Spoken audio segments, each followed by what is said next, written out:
So we're back with Jimmy Banks for part two of our Mhm. interview to talk about his role, his composition, Salute to Willie, the Royal Fendersmith, which was played at the Queen Elizabeth II's funeral and heard by billions worldwide. And Jimmy, thanks again for taking the time. You know, I mean, the tune itself, it was played all over or heard all over the world, and will be played or heard in the future as recordings are released of the funeral. What about the rights, the copyright issues? Are you looking after that for the tune? Well, yes.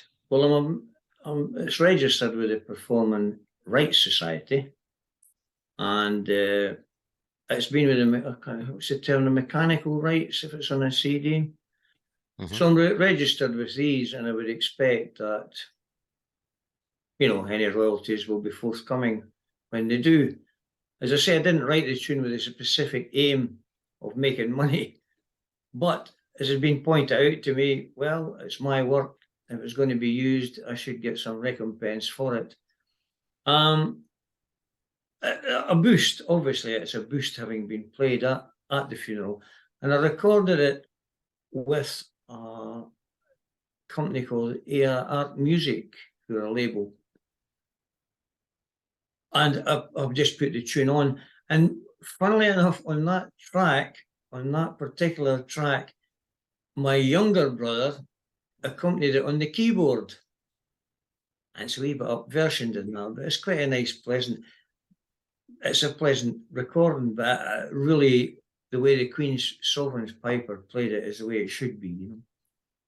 Yeah, it was as we said in part one, great rendition of it. Mm-hmm. Paul Burns did a fantastic job. Now, right now, worldwide, people are watching the latest series of The Crown. The story, semi accurate story of the royal family.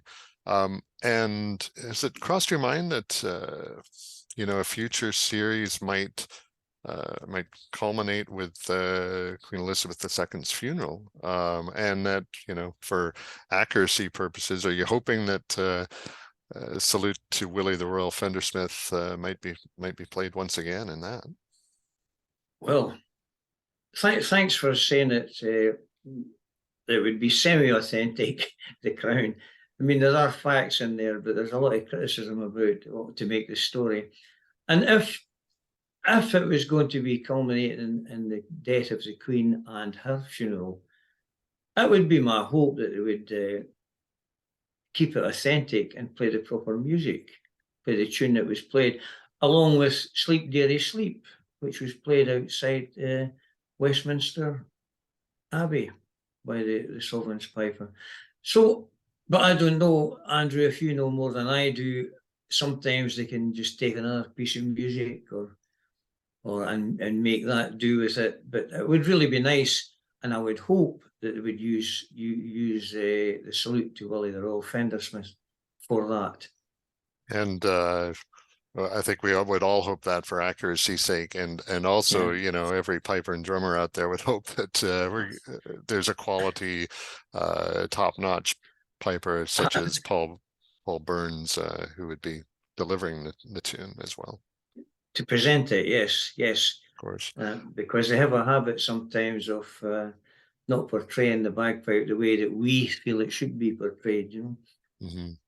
or Now, we know it should be. yeah, and speaking of that, publication of tunes, people might not realize who are watching this, three of the biggest, well, most important, we think, collections released in the last 10 or so years, you have played a central role in compiling. We're talking about the Scots Guards 3, the third volume, where Salute to Willie, the Royal Fendersmith can be found, plus the Argyll and Sutherland Highlanders collections, Volume 1, which came out 5 or 6 years ago, and Volume 2, which came out this year. Now that's that's a big undertaking. You had help, of course. You had a great team behind you, or with you. But what did you learn about publishing? About compilation and putting things together like that. I learned that my eyesight was a lot better before I spent years looking at notes and grace notes, Andrew. I would say you have to be really careful, cautious, and discerning, because these are important collections. For example, Scots-Guards Volume 1 used to be a real Bible because it's the right collection of tunes for young pipers to learn, tunes that they could pick up, and it's a benefit.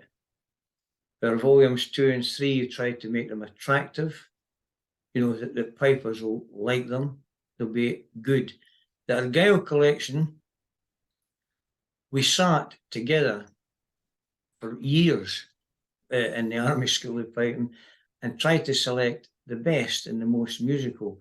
But the Argylls had a superb collection, a superb history of composers, Jock McClellan, Willie Laurie, him that ran the school at Dunblane and all the, So there was a great selection. They were all published in different places, and now we've got them in the one collection. So we had to be very, very discerning again, and particularly in Volume 1, to get the best of them. And in the Army School of Piping, the facility was perfect to sit all day and really take time to go through it, And Volume 2 of the Argylls is some of their more modern tunes. And I feel taking these 1, 2, 3 in the Scots-Guards and 1, 2 of the Argylls, you have a collection there that would suit young pipers, beginners, medium pipers, pipers who are competing, looking for someone to add to their repertoire. So I think that is my view on how it should be, and I think that's what we achieved, And also, with the Argylls, and there was attractive bits, the regimental history, some pictures, some stories about the tunes. And I think that all added to make them really interesting, good collections. So I think that's my view on how we went about it. And I think we succeeded. Well, I think anybody who picks up those collections, they're just so substantial, and tune for tune, just the quality is really, it's quite astonishing. And as we were talking about earlier, we've only got a certain number of notes to work with, and it's just incredible how many, how the permutations of putting together those melodies. It's just. I should add, on top of that, something totally different. I worked for a few years for Roddy MacLeod. I was the head of piping studies. I ran the piping degree, from the piping centre, working with the Royal Scottish Academy. And I think that was a different branch of piping, because there was a stream where they taught pipers to fit in with other instruments, and we've only got an octave in one note, but they could add to that and adapt to that type of music, which I think really helped. It certainly helped me when looking at tunes to sort of, what do we need here, Because I don't think there was, at the Academy of Music or Drama, as a conservatoire, as it's called, I don't think there was a great interest in having pipers getting a BA degree in Scottish music. But after 4 years, I have to say, pipers started to come to the top like cream, and they started to get very good marks and show themselves well worthy of it. And a lot of them now who I started with have got very good jobs in some schools, teaching and then promoting traditional music and pipes around Scotland. So sorry if I digressed a wee bit there, but I think that was a very good thing for our instrument, Yeah, it's you see that with the graduates from the conservatoire like Connor Sinclair, Craig Muirhead. Well, the quality and the knowledge that they've come out with. That's right. The I guess trickle down effect of people like that in the graduates. It's been huge for piping. Gordon Bruce was another one. Yep. Another very good player, and they've all come through and really doing a great job, And we see that as piping being taken far more seriously in all over the UK for sure. you know, in things like the Trad Music Awards or Celtic Connections, you know, considered That's much right. more a serious instrument. I don't know how it is. Well, Canada has always taken a great interest, from east to west coast, with all the great pipeline. But there is a bigger interest, and people take bagpipes more seriously now. Piper just used to be somebody, well, that's only a piper. Now they can show that they can contribute to music and culture, you know, And it's, and all these things have added to it. yeah, and we can only imagine how many people were inspired because of the good piping, the presence of piping at Queen Elizabeth II's funeral. Yes, It was a sad moment, but it was a great moment for piping. We have to acknowledge that. So a great on that, moment. yeah, on that note, what's your advice to budding composers? What would you tell them? Diversity. Listen to everything, I would have said. Listen to traditional music, listen to the old 2/4 marches, Strathspey's and reels, but have a wee look at some of this modern stuff, because you can always join, you can always pick up a melodic line from various sources, music. Uh, I feel if you go down the one track, you could become a wee bit isolated. And I think listening to all varieties of it does help composing. So I don't know how you feel about it, Andrew, but that's my view on it. keeping an open mind and consider everything positively.